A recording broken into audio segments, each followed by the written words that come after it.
नमस्कार मित्रों, this is me जय सिंह दिस साइड। आप सभी का स्वागत है हमारे इस प्लेटफॉर्म पर क्रैक नाउ पर। आज 5 बजे 5 मिनट की क्लास में हम बात करेंगे सुनीता विलियम्स की। जून 2024 में एक वीक के लिए गया उनका मिशन एक्सटेंड होते होते आज 8 महीने हो गए और अनुमान लगाया जा रहा है कि सुनीता विलियम अंतरिक्ष में फंसी हुई हैं। अब उन्हें फरवरी तक वापस पृथ्वी पर लाया जा सकेगा। तो स्टार वन लाइनर जो स्पेसक्राफ्ट है वह तकनीकी कमियों के कारण गड़बड़ा गया था, जिससे अक्षमता उत्पन्न हुई सुनीता विलियम को वापस लाने में। तो आज हम कुछ फैक्ट्स एंड फिगर की बात करेंगे कि अंतरिक्ष में सबसे अधिक समय तक कौन रहा, कौन है जो सस्टेन किया वहां पर और एक वर्ल्ड रिकॉर्ड बनाया। तो चलिए कहानी शुरू करते हैं। बोइंग के स्टार वन लाइनर अंतरिक्ष यान की पहली चालक दल परीक्षण उड़ान के साथ 6 जून को अंतरिक्ष स्टेशन पर पहुंचे अंतरिक्ष यात्री सुनीता विलियम और बुच विलबोर्न 4 महीने बाद भी पृथ्वी पर नहीं लौट पाए हैं। अमेरिकी स्पेस एजेंसी नासा ने एक बयान में कहा कि दोनों क्रू ड्रैगन के साथ अगले साल फरवरी में वापस लौटेंगे। इस बीच स्पेस एजेंसी ने एक रिपोर्ट में कहा कि दोनों एस्ट्रोनॉट्स सुनीता विलियम और बुच विलमोर का स्वास्थ्य बेहतर नहीं है।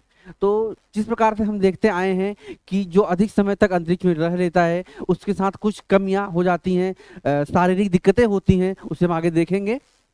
8 महीने के बाद वापसी की उम्मीद। नासा ने अगस्त में एक बयान जारी कर कहा कि सुनीता विलियम्स और विलमोर पृथ्वी पर लाना बहुत जोखिम भरा है। इसके बाद अंतरिक्ष यान 6 सितंबर को सफलतापूर्वक वापस लौट आया। वहीं सुनीता और विलमोर ने स्पेस स्टेशन में रहते हुए अभियान के हिस्से के रूप में औपचारिक रूप से अपना काम जारी रखा।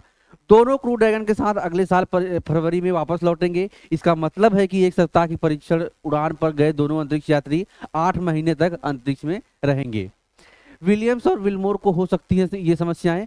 अंतरिक्ष में गुरुत्वाकर्षण की कमी के कारण सुनीता की मांसपेशियां कमजोर हो सकती हैं। लंबा समय बिताने पर उनकी हड्डियां भी कमजोर हो सकती हैं। हर महीने उनकी हड्डियों का घनत्व 1% कम हो जाता है।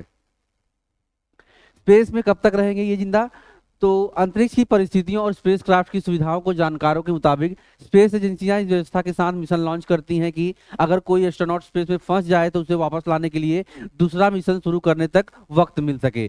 यानी कि स्पेस एजेंसियों की ओर से शुरू किए जाने वाले संभावित रेस्क्यू मिशन के स्पेस में पहुंचने में लगाने वाले समय तक अंतरिक्ष में एस्ट्रोनॉट को सुरक्षित रखा जा सके।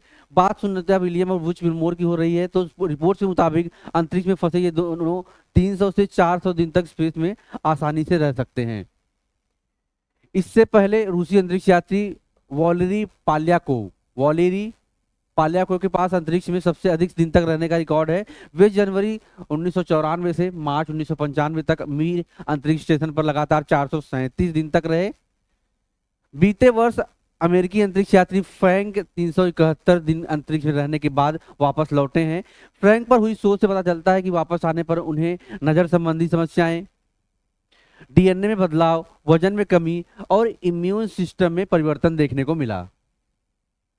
बता दें कि भारतीय मूल की अंतरिक्ष यात्री और अमेरिकी मूल के बुच विलमोर बोइंग के स्टार लाइनर अंतरिक्ष यान की पहली चालक दल परीक्षण उड़ान के साथ 6 जून को अंतरिक्ष स्टेशन पर पहुंचे थे। इस स्पेसक्राफ्ट को एक सप्ताह के भीतर वापस होना था, लेकिन स्पेस स्टेशन पहुंचते ही स्टार लाइनर में कुछ तकनीकी खराबी आ गई और विमान में सवार दोनों एस्ट्रोनॉट स्पेस में ही अटक गए। तो ये जो एक न्यूज़ थी निकल कर आ रही है कि फरवरी तक अपडेट है कि वापस आ जाएंगी सुनीता विलियम। आप क्या सोचते हैं इसके बारे में? दीजिए कमेंट में अपनी राय। चैनल को कर लीजिए सब्सक्राइब, क्योंकि इस तरह की जानकारी हम आपके लिए लाते रहते हैं। Have a great day. जय हिंद।